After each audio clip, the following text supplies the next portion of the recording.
Greetings, everyone. My name's Guy Dauncey, and I'm with the Yellow Point Ecological Society. And tonight we have a really important evening coming up. And I'm going to get things going, if I can press the right buttons, by giving a short slideshow about our perspective on the forests on Vancouver Island. So we're in the Yellow Point Ecological Society. We work to appreciate, protect, and restore nature in Yellow Point. And we acknowledge that collectively in British Columbia, we live on the lands of 208 First Nations and numerous different languages. And the real work of reconciliation, in my experience, is just learning. It's listening and learning. There's so much history that we don't know about people who've lived here for between 5,000 and 15,000 years on these lands. We live in the coastal Douglas fir zone, which is a very endangered, special part of the island. Before colonization and the settlers arrived, this was how much productive old growth forest there was on Vancouver Island. And this is the current situation, where the yellow is now the second growth or young forest, recovering forest. In 1854, the Stewardship First Nations signed a treaty with some people involved in coal mining to surrender a whole bunch of land in exchange for some blankets and a few parcels. But in late 1870s, 1880s, the same land was traded away and given to Robert Dunsmuir for the ENN Railway. And he was not only given all of the land in purple, he was given $750,000 in 1880s prices as well. So all that land went into private ownership, regardless of whether there'd been any treaty or not, regardless of traditional usage. And today, if you look at the map of the private managed forest land on Vancouver Island, it's identical with that ENN land grab, land take, land steal. All of that red land is now basically private managed forest land. And the yellow is run by Island Timberlands. The blue is run by Timber West. Together they form a company called Mosaic. And this is the kind of logging you get to see up near Campbell River. So locally in Yellow Point, there's an area of 60 acres just off Yellow Point Road, 80-year-old forest, much loved. And in 2018, it was sold to a numbered company locally with the intent to clear the whole thing. And we worked as a society to try and save this 60 acres, which was just beautiful old growth, not old growth, but it would be recovering old growth characteristics. We failed in how to do that. We couldn't raise the money. It had sold for 800,000. The owners wanted, 2 million. The fellow bunchers came in, and that's what happened to the forest. 60 acres of it basically cleared corner to corner. And we learned that on Vancouver Island, any forested land that's not near a riparian zone, a creek or a wetland, is ecologically abandoned. There's zero ecological protection. And so this is why we come to the important part this evening. I'm going to stop sharing now, because what Doug and Aaron are offering us is another approach to this. So I'm just going to pause that. And so, yeah, Doug Makaroff is Executive Director of the Trust for Sustainable Forestry. He has 31 years of experience as a sustainable urban planner and real estate developer, creating new towns and walkable neighborhoods with a mix of uses, ages, and incomes. From 2006 to the present, he's focused on building conservation communities where light on the land development is clustered on 5 to 15% of the land base, while the remainder of the forest lands are conserved or dedicated to ecosystem-based forest management. And Mortifee is a well-known musician, artist, author, and environmental activist, and a member of the Order of Canada. She established the first conservation community on Cortes Island by registering a community land stewardship zone as an alternative to suburban sprawl and deforestation. In 2002, she co-founded the Trust for Sustainable Forestry. She's dedicated to human and planetary healing. So with that, I really hand over the floor to Doug and Anne to take it away. Well, thank you so very much. Am I able to screen share with all of you? Yes, if you go start from the beginning, it's happening right now. Good. Well, I'm so glad to be here, and I know Anne is as well.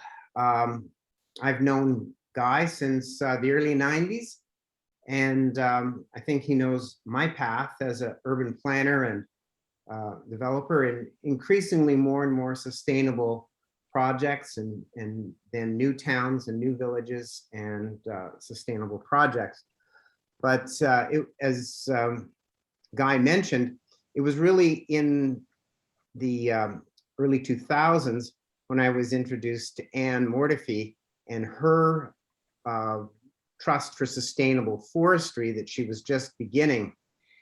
And Anne is not an urban planner and not a developer, but she knew she had to do something to save her property.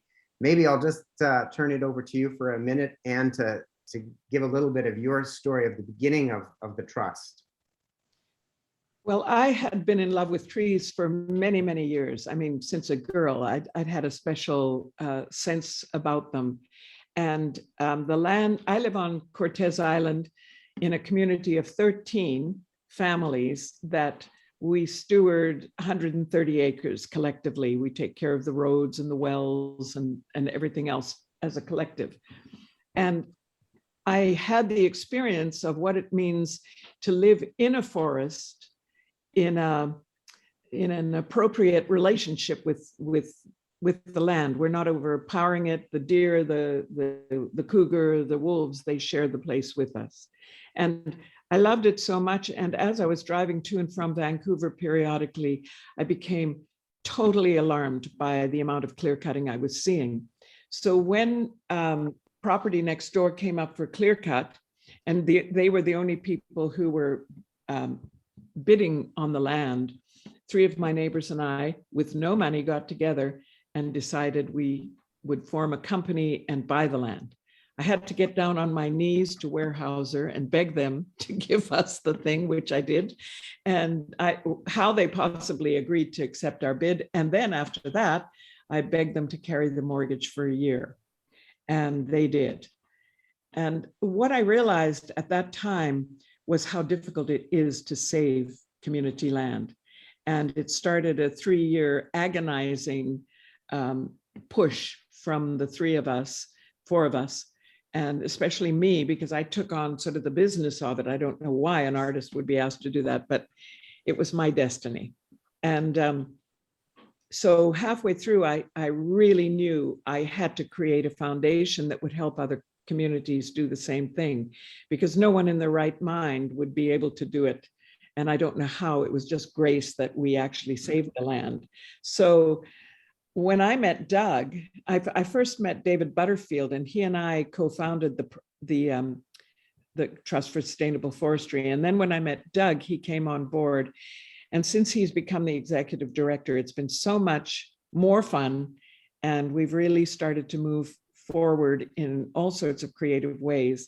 So this PowerPoint that he's put together will give you an overview of what our vision is, but it's a simple vision, but it can be duplicated all over British Columbia. In fact, all over forested areas. It's a way of creating density where you don't touch too much of the forest at all. In fact, in Everwoods, which was a community that we created next door, we saved 96% of the land, and the rest was taken up with very, very small homesteads. So why don't you take it from here, Doug? Okay. Thanks, by the way, Guy, for having us here. It's very exciting to be with you. My pleasure. So does that work for everybody? You can see this quite well? Mm-hmm. So the distinctive for the Trust for Sustainable Forestry is that we love the forests, and we really want to see ecosystem-based forest management expand and advance. But the one distinctive that I think that we have, or the thing that we bring to the table that's unique, is the introduction of the idea of a conservation community. A conservation community is an idea that is spreading around the world, whether it's in grassland, farmland, ranch lands. And it's basically people wanting to save the larger part of the land base by doing a very small, densely clustered residential hamlet or a development on that land. But the revenues from that small development pays for everything else.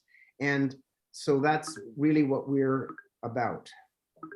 Let me advance it. And Doug, I'll just add into that, that one of the things that we discovered is that this is a really viable way of being able to pay for conservation. And we didn't want to create a foundation that was competing for donations. We wanted to make it financially viable for people to save forests. Yes. And Guy, your story about the 60-acre site very close to you is just a perfect example of what we have been seeing all around on the private lands that are still owned by the mosaics of the world. And right now we're in discussions with people up on Cortez about those lands as well. But I don't think I really need to even express this, this slide. I think we all understand that global warming is causing, is because of climate change. We have ocean acidification, rising waters. It's really climate weirding. Today here where I am, we've got another atmospheric river happening. But all over there's loss of carbon, loss of animal habitat, and all of the things that make our forests so wonderful. In the forests right now, there are really only two options. Either you do the industrial clear cutting, which is ending up in the elimination of all older growth everywhere, and then all of the older second growth, and they replant a monoculture, but it's just it's not really a forest, it's a plantation. It's farming for trees. And that's not the same soil structure, it's not the same forest structure. You wait another 50, 60 years and you repeat the cycle again. The second option is you undertake a pretty significant philanthropic campaign or a publicly funded campaign, and you buy the land and turn it into a park. But that also requires significant pressure on either the public entity or on the donation, on the donating base. And as you recognized near you, sometimes it doesn't work out well. And this is what happens when it doesn't work out well. This is an image from T.J. Watt that everyone I'm sure knows. And we have seen this all over our province. And as you mentioned, that there is a sense of donor fatigue, that it's some very wonderful, beautiful parcels of land are simply not going to be saved because it's difficult to raise the kind of monies that are required to buy them and to save them. Denman Island is just one that I'm sure many of you are familiar with, and obviously the one that you just mentioned nearby in Cedar there. So we promote a third option. We advocate for both ecosystem-based forest management and conservation communities as ecologically compatible and also economically viable. Those are two things that we think we want to hold in tension. We assess and protect the most important aspects. We build clustered, ecologically friendly residential communities on a very small fraction of the land. And we do that in order to purchase and protect the whole forest. In the process, we create a community that lives in the forest. We create new jobs, we create new land uses. We can talk a little bit about that maybe later, but opportunities for ecotourism. We ensure that these are modest homes. We do not want the McMansions. We want to encourage enough options that allows for affordable housing, healthy open spaces, and generating new businesses. So we have two projects that we're very proud of that the trust has been very involved with. One is Elkington Forest, which is in the CVRD, and the other is Everwoods that Anne was mentioning up in the Strathcona Regional District on Cortes Island. I say we have two projects, and Everwoods has been a smashing success in both the financial side of it and the ecological side of it. I would say that Elkington Forest, we ran into the tail end of the 2008 great financial crisis, and I would recommend that people don't try to do this at the tail end of a large financial crisis. It came back to cause us to not be able to carry through on the entire project. But as the trust, we were able to protect all of the 850 acres of land that was on that 1,000-acre forest at Elkington Forest. And then we put on the community land stewardship on the 15% or the 150 acres. And we had covenants on all of the 850 acres. We transferred the timber rights to the Trust for Sustainable Forestry. So from the ecological perspective, we did everything that we needed to. And we limited in the amount and number of residential developments on both properties, the Elkington Forest at 1,000 and Everwoods at 150, to an average density of one house for every 10 acres. But again, we clustered them so nobody gets 10 acres. They were small portions of land that these hamlets or these developments were in. Here are two images. One's Elkington Forest looking down over Shawnigan Lake, and then Everwoods looking up towards Desolation Sound. And in addition, it's been said that really to do this, you need to have two ways of thinking. You have to have a heart for forests and a mind for numbers. And there's such an incredible interconnectivity and complexity within the forest. And so the people who get involved in this need first off to know and love the landscape level of the ecosystem and want to protect and save it. That's got to be a number one feature. But the second piece is also, and this is where Anne was looking for someone who had more of a background in planning and development and finance, and came and started talking to me. Because there's just so many different jurisdictions and bylaws and subdivision standards and infrastructure servicing regulations and zoning and official community plans. So there's a real need to be realistic about the potential costs, the timelines, and all of the difficulties that come with this. This isn't an easy thing to pull together to create a conservation community. And as a result, since I became the executive director in February, I've started teaching a course called How to Build a Conservation Community. And it's 8 weeks long. And this is not an extended advertisement for this course, but it's just to let you know what we've been doing and some of the areas that we realize are important pieces of information that everyone needs to have in order to be able to do this in their jurisdiction. And we've just gone through it once with a bunch of young people from Cortes Island who were looking at another piece of property. It's 160 acres. And there's a couple of other groups that have approached me about doing this. But it's a multidisciplinary course, and it's just what I've been saying. How do you take a very small conservation community as the primary financial catalyst and the energetic resource in order to save all the rest of it?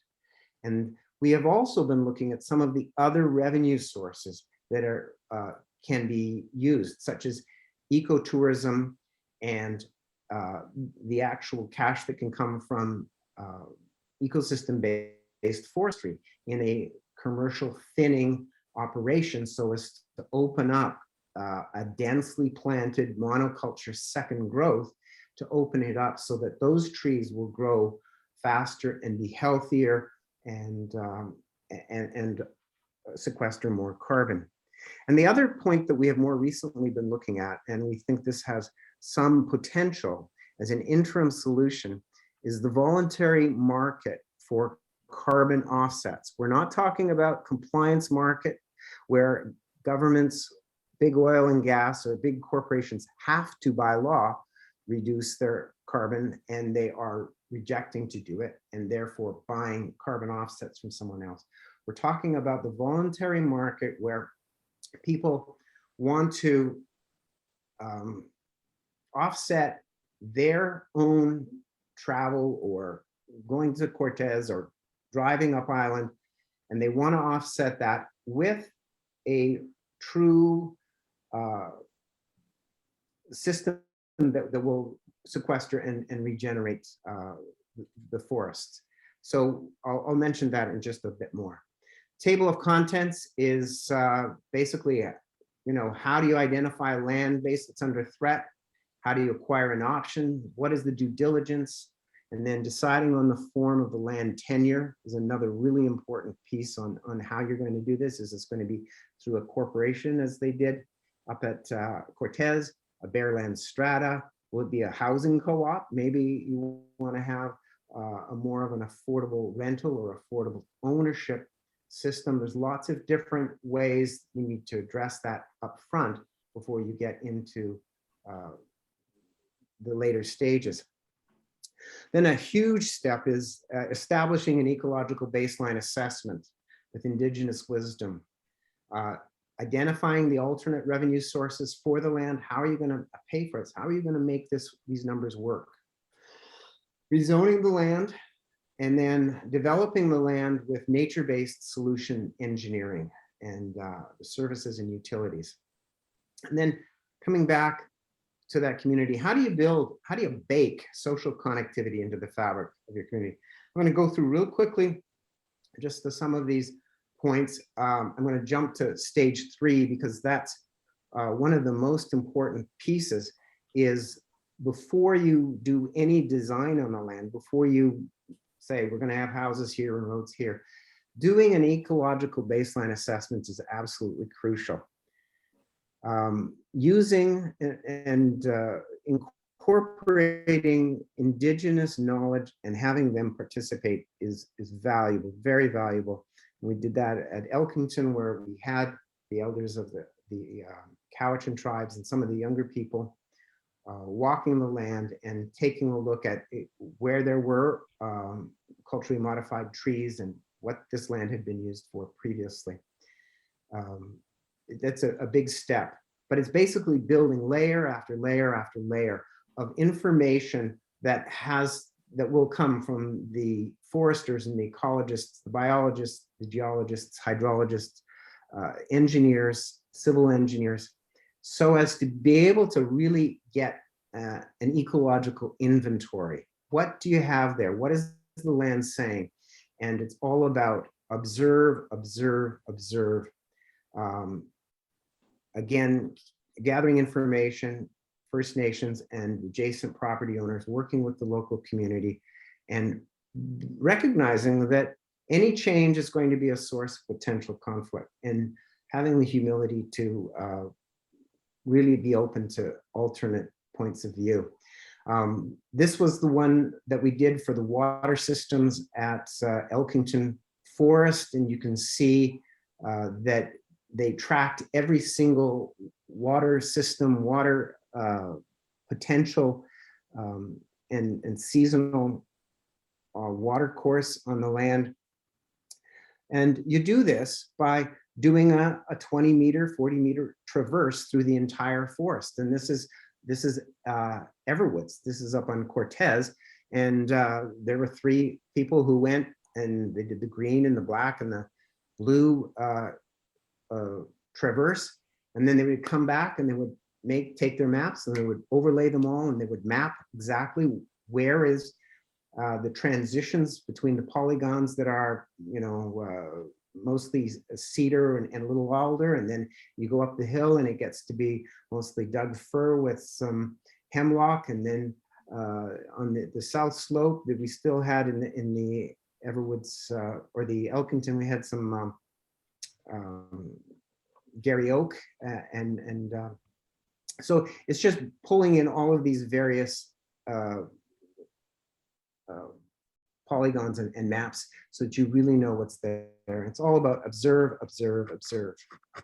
So we've been very involved with the work of Herb Hammond, and that's been largely from Barry Gates, who is a director that we share with the Ecoforestry Institute Society, which is right around the corner from you, and they are the current owners of Wildwood Forest. And he has really helped us to understand the basics of ecoforestry and ecosystem-based forest management, and how to retain or restore or recruit for old growth characteristics.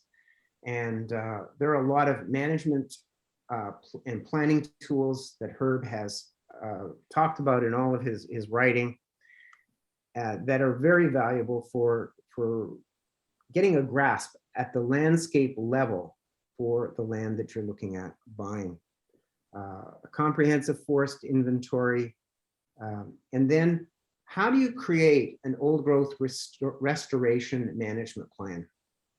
And then another interim plan, in addition to the old growth restoration or restorative management plan, which is a 250-year plan. You have individual 5 and 10 and 25-year harvesting or thinning plans, as I mentioned, going in, taking every third tree in a small polygon to open up a particularly dense area of second growth, or to take out where some of the root rot or various types of diseases are attacking and destroying trees, taking those ones out to improve the health of the forest. And then for all of the work, making sure that there's third-party certification. At Elkington, we used the Forest Stewardship Council, FSC, and their annual audits. Third-party certification also comes in play when we have covenants, and having the audit of those covenants by the Land Conservancy, and they go every year and do an assessment of, are they meeting the terms of the covenant. So this is why we're doing it. It's to retain, recruit, and enhance the forest. The third big thing in all of this is the rezoning, and that's the community land stewardship zone. There's one on Cortez, and there's the one on in the Cowichan Valley. And it's basically you're putting into one commitment to the regional district that the development will be thus far and no farther. The conservation will be here, and the ecoforestry will be here, and the distinction, the line between the area that's set aside as outright conservation. Maybe it's in the case of Elkington, there was a route, there was a migratory route for the Roosevelt elk in that area, going from the Capital Region Water District watershed down to Devereaux Lake. And so we set aside a 400-meter band or a strip that would be untouched, that would go up through that area. But we want to make a commitment to the community in exchange for being able to do this development, and to have the other uses. At Elkington, we had a wellness center and a day spa that was zoned.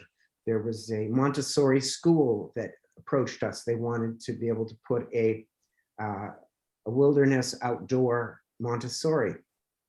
And so we had the zoning that would allow for that, to add an educational and an ecotourism component to this community.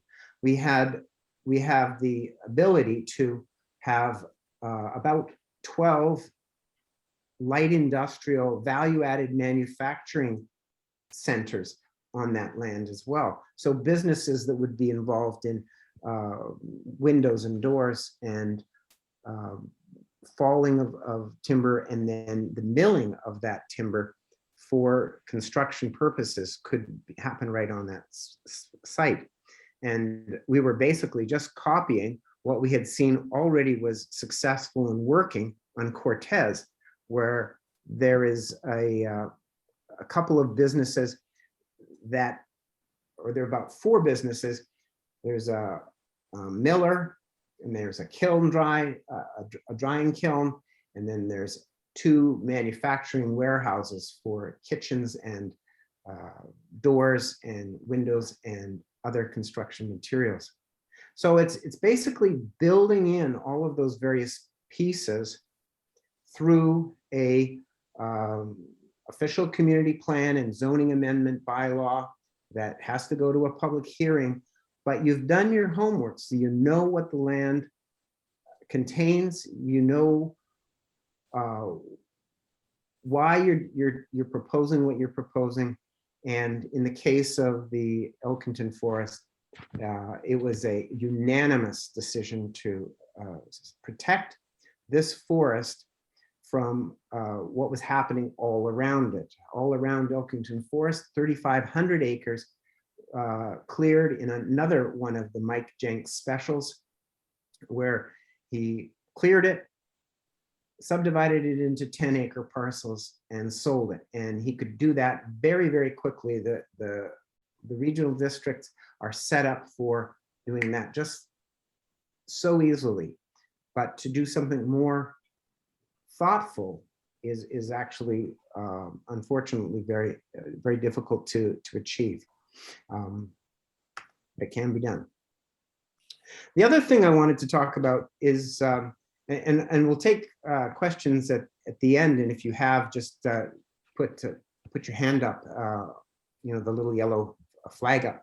But we have teamed up with Linda Watkin, who is has the Facebook group Nature-Based Solutions and the LinkedIn profile for Nature-Based Solutions, which is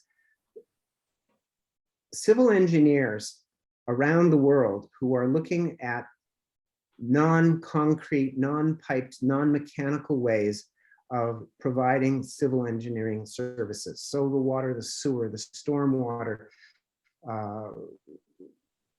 wastewater treatment, and splitting that into gray water, black water, and composting toilets, and really pushing the envelope on ways to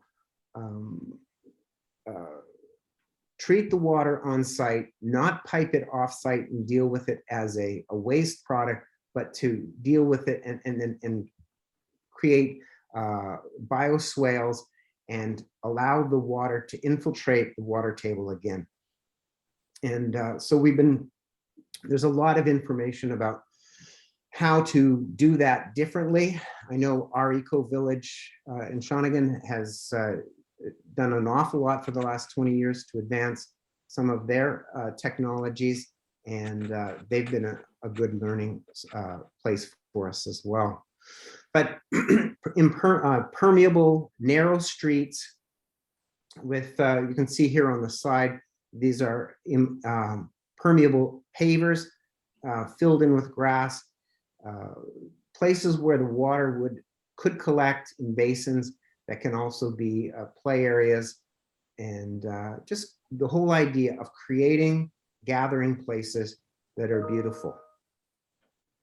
And the second to last one is just, you know, how do we create communities that care? How do we bake in the social connectivity? Many homeowners associations and co-ops end up where the homeowners are fighting each other over the care and protection of their own property rights and property values. And instead, starting from the very beginning with your incorporating documents and your operational plans, to have organized, outward-looking goals and objectives for this community, so that you're looking in the same direction, working towards the same goals, and being careful to create really great places to live, work, play, and protect. One of those ways is is the fact that ecoforestry management principles are almost identical to urban interface wildfire prevention best practices. So the mixing of ages and species and coniferous and deciduous, cleaning up forest floors so that there's not a lot of fuels that are just gathering and becoming a source of fire, or for the ground fires to rise up into the crowns. Those are the kinds of principles that are really important to have, because in putting a community into a rural area, we absolutely have to make sure that we're not going to be part of the wildfire, the urban interface wildfire problem. There's also just a lot of things to think about in terms of balancing privacy and community, and you can do a lot of those things with spatial orientation, scale, perspective, and just the size and placing of buildings. And so this is just some of the images that we were looking at for the Elkington one. The last one I wanted to talk about, and this is something that's just come to us recently, and we realized that it's controversial, and we haven't entirely settled on where we're all at, but we open it up for discussion, because when we were doing the Elkington Forest and we were working with Bryony Penn, she did an analysis for us with Brinkman's, and the carbon credits, or the carbon sequestration and the avoided carbon loss of not clear cutting the land would have, in 2011, have generated about $760,000 towards the purchase price of the land. Now the price is triple what it was per ton of carbon, and it's going to double again by the year 2030. As I mentioned, we are only talking about voluntary market carbon pricing, and we are very concerned about the way in which, when I say applying RED in IMF, that's reduction of emissions through deforestation and forest degradation, and IMF is improved forest management, which are the two main categories within the United Nations Climate Change Secretariat, where they allow for carbon offsets.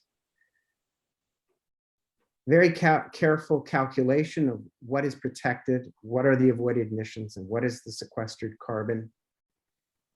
And then determining what the annualized credit revenues would be, and then only sell onto the local voluntary markets only. So people who want to travel to your neighborhood or your area, they have to fly, or they have to take a ferry, or they have to do something. How do you do it and still remain net neutral? This would be one way to do it. And what this does is it provides an extra 30 to 40% of the total revenue package that you need in order to buy the land in the first place. So it's a really significant financial piece.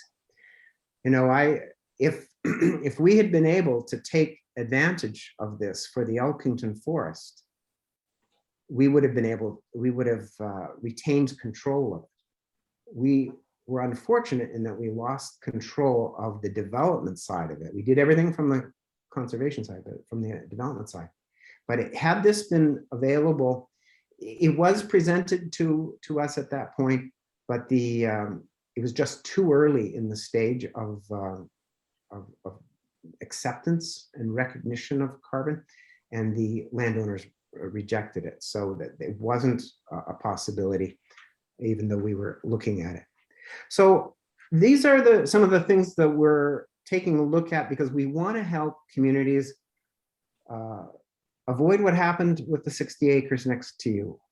And then once we've done this, Anne is so ambitious, she wants to carry this to the prairies, and she wants to carry this to farmlands and to ranch lands in different places, and have the trust for sustainable farmlands. Because it may well be that this is an option that has, or an idea that has, whose time has come. You know any places that you need to save? Well, we did, and we were able to save these two places. And oh, those are just the photo credits. So, Anne, do you want to add anything more at this stage? Yeah, just that, you know, it really is, both Doug and I talk a lot about ways to be able to interface with communities, because I know especially on the Gulf Islands and Vancouver Island, it's heartbreaking to see the loss. And when carbon credits came on, you know, I still don't fully understand it, I must admit. But what I do understand is that when a forest is left standing, they take in and hold the carbon that would otherwise go into the atmosphere. When a forest is cut down, not only do they release all of their held carbon, but they also don't stand there to be able to take in carbon dioxide and other greenhouse gases out of the atmosphere. And I know for myself, because you know, just going on the ferry or driving my car, I live in a place where I have to go in a four-wheel dirt road down to get to where I live. And so I have an old wonderful Toyota 4Runner, and I'm aware that it uses a lot of carbon. And so what I'm trying to do is I just have a yearly budget that I give into the carbon offset, I guess you'd call them holders. And we've found that in Europe especially, they are very, very keen on this because they lost all their forests. And they're aware of what Canada has, especially especially a lot of German people are very interested in what's happening to the forests worldwide. And there are a lot of people who will not donate purely. They want to know that anything that they invest in is making a sizable change in the environmental issues we're facing. So people are often willing to donate to us, but also they want to invest with us. And so what we're trying to do is really fine-tune the carbon offsets and see, because it could turn the tide on the number of forests we can save. And so we're very keen on that. And I just wanted to reiterate that because it is a very controversial thing. They think, most people just think of oil and gas getting the money for it. But it's not really that way. There are people like us on this program that really want to be carbon neutral in our output of whatever we travel, however we travel, whatever we spend it on. So we're open to your questions and would love to take it further. I think that every piece of property, the one thing Doug didn't mention is how you can transfer your density transfers that can happen in a place. So we've been talking about a lot of the land around Wildwood, and there's 30 acres here and 50 acres there and 90 acres there, and they can create a contiguous forest, but they're all going to be going either sold to a developer close into a town. And you can find a place where maybe this one piece of property is very close in, it's been already clear cut, but it allows for 20 houses to be on it. Whereas over here, there's a large piece of property that would allow for more, but you want to save it all. So you can transfer, say it was allowed to have 50 houses on it, you can transfer that to another lot that might be more appropriate to building on. And so you can actually hopefully we're looking at being able to save more contiguous forests with this model. You might be able to explain it better than I do, Doug, but it's a very good opportunity, especially when you get close to towns and cities. So thanks very much to both of you. If I can, we got a bunch of questions lined up there, but I want to kick off with a big one. Just using that example of the 60 acres, which is very close to Wildwood, which we lost. Yes. Because the land was actually owned by a local, was bought by a private in a difficult deal, under the table deal with the same realtor on both sides, and sold to a veneer company in Nanaimo. And as soon as we started protesting and making noise, they transferred the ownership of their number company to the Stewardship First Nation. So now we got the First Nation owning the forest. And we had great difficulty in getting communications with them because they didn't really want to talk to us. All they wanted was a check. They said, give us the money. They didn't want to, we gave them the model for exactly what you're doing. Said on a plate, here's how you can make more money, because the 60 acres was zoned as 5-acre lots. So you're allowed to build 12 units of housing. And we said, if you put 12 units in one corner, you can get all the money you want, but they just didn't have any skills for that. And they really wanted 2 million. And we were told that to raise 2 million takes about 4 years. So that wasn't going to happen. If various pieces have been in place, that number one, the Nanaimo Regional District had an OCP clause explicitly recognizing the importance of conservation communities. Number two, they already had an example zoning bylaw, similar to the one you've got on Cortez and the one you had down in Elkington. Mm-hmm. But number three, if we had access to a source of money that would be patient enough, because 12 times a building lot around here sells for between $200,000 and $300,000. Yeah. So you're talking, say, $3 million worth of income potentially from just selling the building lots. But there's a year of regulatory process to get through the zoning, all that stuff. So you've got to pay the $2 million and somehow hold that money before any lot can be sold. And none of us had that kind of money. So, but if we knew there was a source of financing that is patient and we just got, a minimal level of interest, or even ideally, local government would come in and offer you a 0% rate of interest because they can do that, or close to zero, then we could move quickly. Because what happens, right, we had another 10 acres just last week. We're on private lands, which are not the private managed forest lands owned by Mosaic, private lands, an owner can go out, if it's not in a riparian zone, I can go out tomorrow morning and cut the whole thing down without asking anyone or anyone even knowing, or the neighbors even being notified. Yeah. So you've got to find out it's happening, knock on the door and offer something reasonable to that landowner to give that person reason to delay. And it has to happen all very fast. And I believe that within 2 or 3 years, we could get that formula in place for it to be able to happen fast. But right now we need to put the pieces in place. So your responses. Well, that is true. There's two things. One is that in Canada, the social capital network is really quite immature, and it's unlike the impact investment social capital world down in the Bay Area. So when we were doing Elkington, we took trips with head of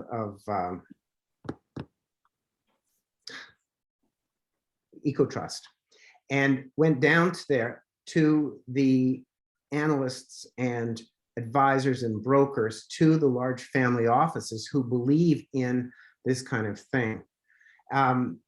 There's a need to really expand that social capital investment capacity in Canada so as to be able to access patient capital to be able to do this. There's some available, but it's increasing, and it has increased considerably in the last 10 years. And I think it would be a lot easier. But I think this is where the role of voluntary market carbon comes in, because there are families, as Anne was mentioning, especially in Germany, who have a lot of familiarity, who are experts in ecosystem-based forest management, and who know the work of Herb Hammond, and who know who Merv Wilkinson is, and who will put up money with a 50-year time frame.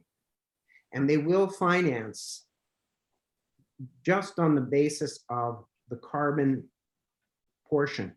And as I mentioned, that could represent 40% of the land value. That could, on your example, probably have been more than half of the cost. Then on the basis of, if it was this case of 12 lots at 250 is your, you know, you're right up there at I think that's 3 million. And you should be able to get a bank financing if you had a certain amount of equity that would be able to be the 25% equity, 75% financing. So these are some of the things that in my real estate development background, I've learned how to work with like a Van City or a coastal community credit union, where they will acknowledge this, the potential for a conservation community and give you enough time. Anne was mentioning the residential density transfer. I don't know if that would have played a role in this one, but on some of the other projects in Nanaimo, they have within their enabling legislation the ability to take, if you're not going to be able to use all of the density that you would be allowed, if you're going to just say have one house for every 10 acres, and right now it's one for every 5, then you can take those 5 and move them into an area closer to downtown Nanaimo and sell them to a developer who has in their OCP the ability to build, say, 50 condos, but they want to go to 66, and so they'll buy another 16 lots or residential units. So it's a complicated game of making sure that your revenue streams are coming in at the right time, so as to be able to have temporary bridge financing on the land, and then get a rezoning, redo another appraisal, increase the value of the land based on that new appraisal, go back to the bank or to a equity partner and say, now this land is worth 3 million, not 2. We need 75% from here. It's a detailed and long piece of work, and that's why I say two ways of thinking. You have to love the land, and you have to love and know the numbers, and so it's a lot of work. You got a very practical question from Evelyn Walterson, who says, who holds the covenants? When you place a covenant on the land, who holds them? In both of these cases, it was the Land Conservancy and the local regional district. So the Cowichan Valley Regional District was a signatory, and the Land Conservancy. There could have been others. It could have been you know, any other conservation organization that holds and does a good job of auditing the covenants. And the other thing that we did, and I just went over this very quickly, is that we actually, in both of those situations, we transferred the timber rights away. And we, as the Trust for Sustainable Forestry, held the timber rights. So even if they were to try and monkey around with the covenant, because you can change covenants if you're that kind of person, but not if you don't own the timber rights. If you don't own the timber rights and the trust does, then you can't touch those trees. And what we did is a very detailed, the 250-year old growth management plan, the forest management plans, which were the basis for the covenants, and then the forest management plan on Everwoods said you can take out commercial thinning of up to 50 cubic meters a year on this property, and it will actually help the health and viability and integrity of this forest by taking out 50 meters. But we, as the trust, owned that 50 meters, and so we owned it and have held on to it until such time as we're absolutely convinced that the local community has the ability to take over that. So Bruce Batchelor from Gabriola is asking a couple of questions. What's your sense of the minimum size range to be viable? And then has this or something similar been done on the Gulf Islands under the Islands Trust? Not that I'm aware of. Has it been done? And I would say that the minimum is probably, you're really looking, the numbers don't seem to make sense under 100 acres. Maybe 80, but 100 is probably one. I was approached by a group of 18 people who wanted to look at 100 acres. It was 5 acre zoning. And, you know, it was on Main Island. I know a lot of the planners on the Islands Trust. You would have to really demonstrate the water conservation and water supply for it to happen on some of those Gulf Islands. The water is obviously the biggest issue, and but I would love to explore that, or I'd love to work with a group of people who would want to explore that. Yeah, Nicola Miller is asking. She says right now there's massive logging on the island, as well as forest being cut for housing developments. Is there any agency on the island that's overseeing the sheer amount of biomass being stripped from the island? And it's almost a rhetorical question. There are lots of non-profits, whether it's the Wilderness Committee or the Sierra Club, that are constantly doing the numbers and explaining, you know, why that needs to not happen. Yeah. There's no agency. It's interesting. I mean, whether Josie Osborne's new ministry could be, in a couple of years, have a new mandate to do that very job, because that's her agency ministry. I forget its name, but the Ministry of Stewardship for Land, Water and Forest, or something like that. This should be a #1 task. So maybe that's the thing we need to look at in the future. Yeah. If you have other questions, put them in the chat. Yes. Anne. Oh, I was just going to say that what Doug and I are looking at in the board of the trust is working to get community land stewardship known in all the regional districts as a viable zone for, because it takes so long to bring that into the OCP and then have to go through the rezoning thing. So that's one of the things we're trying to see if we can get a foothold in, but also to work with the ministries and so forth to let them know. One of the things we found at Elkington was that there was no listening for a conservation community. And so every time they changed staff, they had nothing that would tell the staff what we were doing. And we'd have to go through the whole process with them again, which took forever. One of the gifts of us losing the financial example of Elkington was that we really discovered what needed to happen on a local level. And we discovered how to, you know, that's one of the things we want to really work with, is laying that out, what needs to happen in government in order to facilitate as quickly what we're doing as clearcutting. I mean, it'll never be as quick because of the conservation covenants, etc. But it was a deep learning. It was a deep learning for us. So I think the timing is really good for this. I mean, the Cowichan Valley Regional District is developing a brand new OCP right now. And hopefully what was the South Cowichan District, all the areas are being merged into one. So we have one OCP for the whole of the CVRD, whereas previously we had a separate one for Cowichan and a separate one for Shawnigan and a separate one Cobble Hill. But hopefully the history of the Sustainable Forestry Zone you developed there will be built into the new OCP. But now would be a really good time for the two of you to write a letter to the planners in the Cowichan Valley Regional District to urge that this is included in the OCP. And the same for actually each of the 6 regional districts on the island, because increasingly the people, the regional directors are not just aware of the climate crisis, they're also aware of the impacts of deforestation causing flooding, and they have to pick up the pieces when communities get flooded out, caused by bad forestry practices. So they're open-minded to those kind of new alternatives, but it's really important that they, and Josie Osborne, the new minister, I would ask for a meeting with her in person, because she's very ecologically minded. She was mayor of Tofino. She knows all about this stuff, right? Wonderful. Yeah, this is where we want to go, Guy.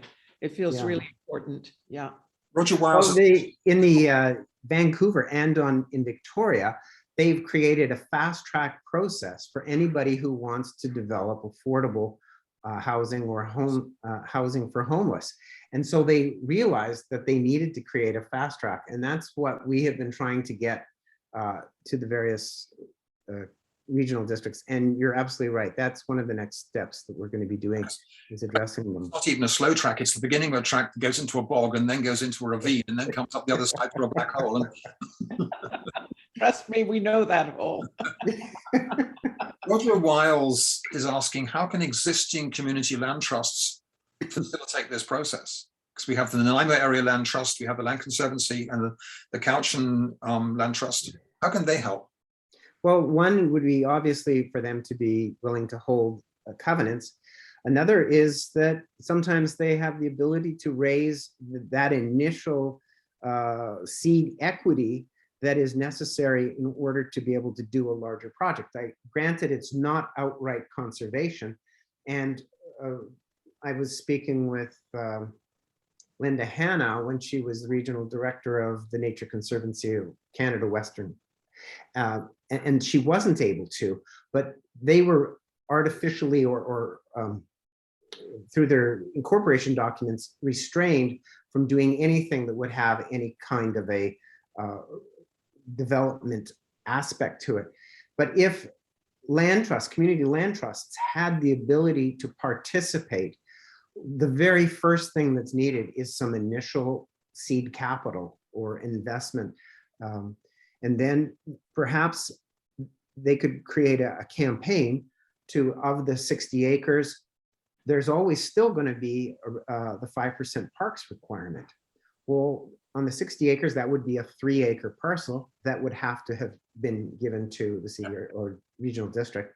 They could hold that, they could own that, and possibly do it better with more maintenance and care than a public body would. So another possibility, we have about a dozen credit unions on the island, from Coast Capital to Island Savings to Ladysmith Credit Union to the Coastal Credit Union.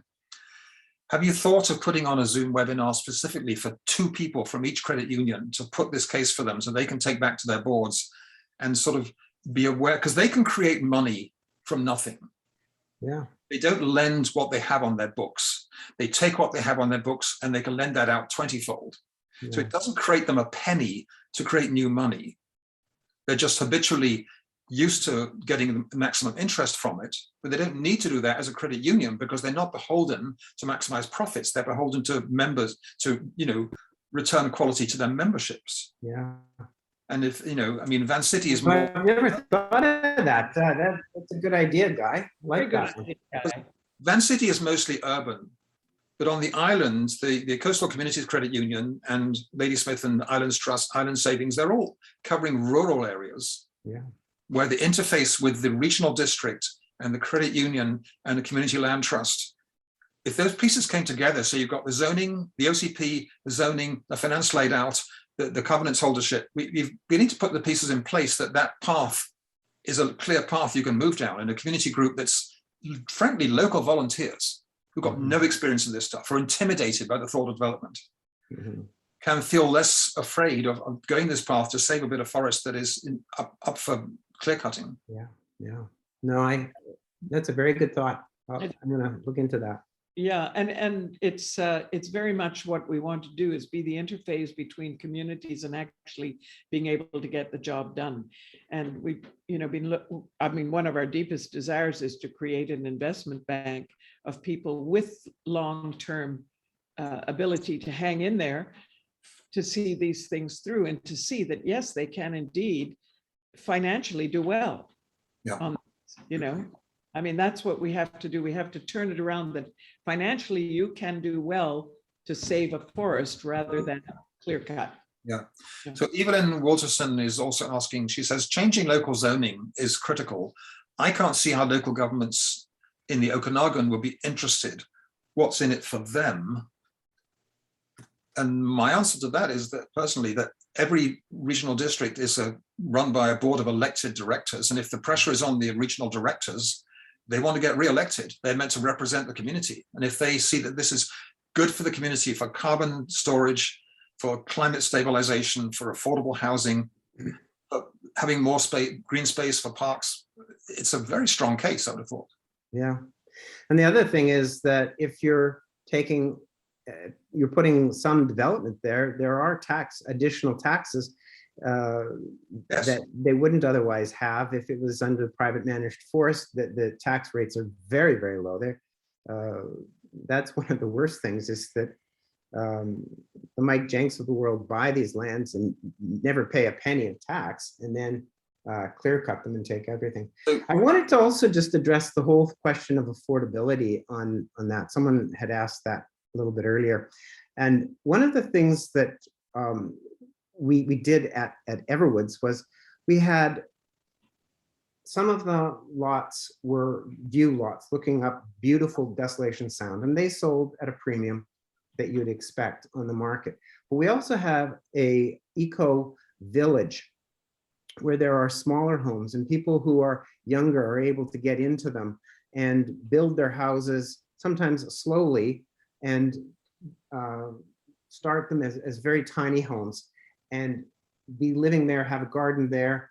And in the Elkington one, what we did is we built into the zoning so that every house, say it was 1,500 or 2,000 square feet, could also have either a carriage house or a tiny home on the property, or if they needed a little larger space, then it could be a secondary suite in the building. So that created rental opportunities, and it made the housing that is up there more affordable for the original buyer, and then also for the renter. So on the 60 acres, the 5-acre lots were actually allowed to have a house and a secondary dwelling. Yeah. So we've got 2 houses per unit. The only piece I'd add is we need regulations to prevent those secondary dwellings being used as Airbnbs. Yes, yes. That is destroying life for permanent renters. They're just stealing units off the market, and people are living in cars. It's just horrendous, the housing crisis at the moment. Yeah. Well, that's easy enough to do just by making sure that the zoning says that only long-term rentals are permitted, you know. Yeah. So is the course you've been teaching, is that geared to the general public and a group like the people attending this evening? Yes, absolutely. We're hoping it is. I keep asking that question. At some points, I'm sort of pushing the envelope for some of the people who are on the course in terms of finance or engineering solutions, that things that are happening. But I think that's always good. I really try to make it so it's not academic, but at some point I'm going to want to take this course and have it become really like a micro-accreditation. And so even places like the Adaptive Learning Center at Royal Roads University has accreditation, micro-accreditations for various professions. And I would like to have this course then maybe stepped up a notch in terms of its academic references and requirements, that when people would take it, that they would know that they know something in. Right now, it's just a course for anyone who would like to take it. So with the 60 acres, because the time crunch we had on it, we knew the likely corner where the houses would go, which is next to a road. Otherwise, you've got to put a road into it. And I would picture that if this could have happened, we'd have, taken that corner for housing and leave the rest of the forest alone. And later on, you can come and do that full microecological analysis and all that expensive stuff with all those experts you listed, which is already $100,000 for the trades professional skills for that lot. And just deal with that later, or one approach to how does a forest become old growth, you leave it alone. Yeah, and one of the biggest keys on minimizing the footprint is developing whatever you're going to touch with the human footprint closest to the closest existing road. Yeah. Yeah. Anyone else got questions or thoughts before we wind up? Yes, I've got Glyn Evans saying, is there a near foolproof way to ensure future conservation of an existing land and housing cooperative forest short of a full reincorporation process? I'm not sure. To ensure the future conservation of existing land and housing co-op forests. So if you've got a, Glyn, do you want to unmute yourself and just ask a question, explain it better than I can? Yeah, I,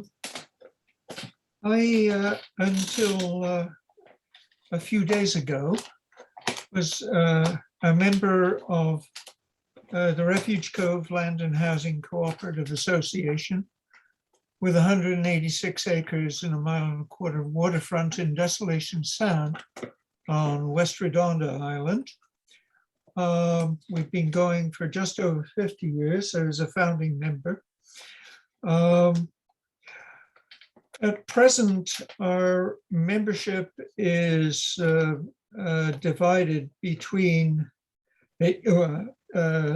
basically summer cottagers mostly, and a few business people, and 1 or 2 retirees, dating to the Back to the Land hippie movement. What I fear is that the nature of this membership changes further from its original composition, which had a much higher number of Back to the Landers, and where the rights, the attitude towards the forestry around us is less than exploited, is more exploitative than it is now. Now we are helped by the fact that we're not that close to markets, but we are surrounded by lands in danger of being logged. And the only thing that's really saving us in some areas is that they would contaminate our water supply. So I am wondering, while we still have some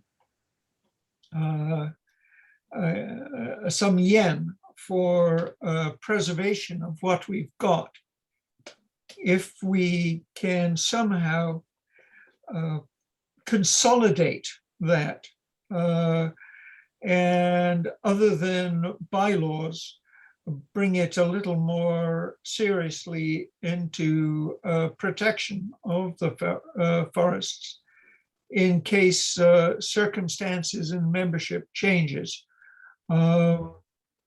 We have no controls over the sale of a co-op that are worth talking about between one member and another. Nominally we do, but in effect, it's been a free-for-all. And I'm wondering if there is something that we can do, whether it's under the Cooperative Associations Act or some other way of making sure that our forests are conserved. A long time ago, I brought Merv Wilkinson over, and he said we were doing fine, but we had a couple of renegades amongst us who cut down trees that just shouldn't have been cut down. Doug or Anne, I mean, that's a complicated piece to answer. Do you have any thoughts?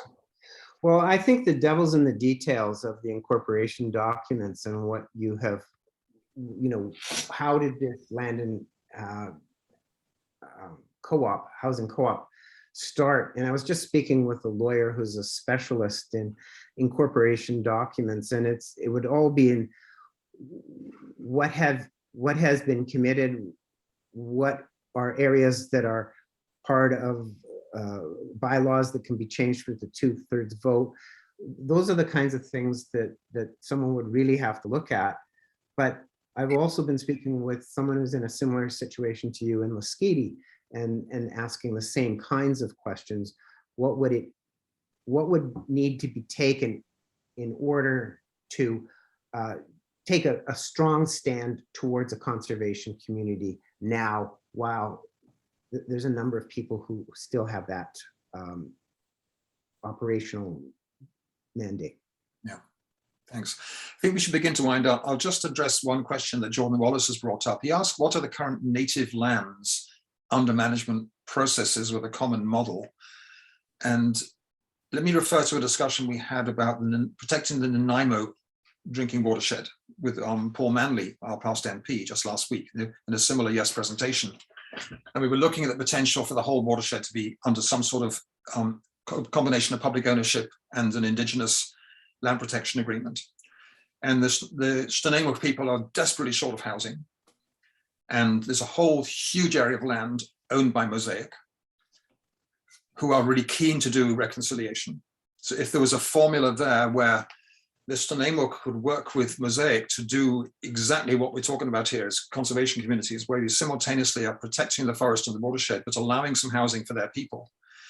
Have you had, coming out of your talk with the indigenous people on the Elkington forest, have you had any further relations with indigenous people about this model?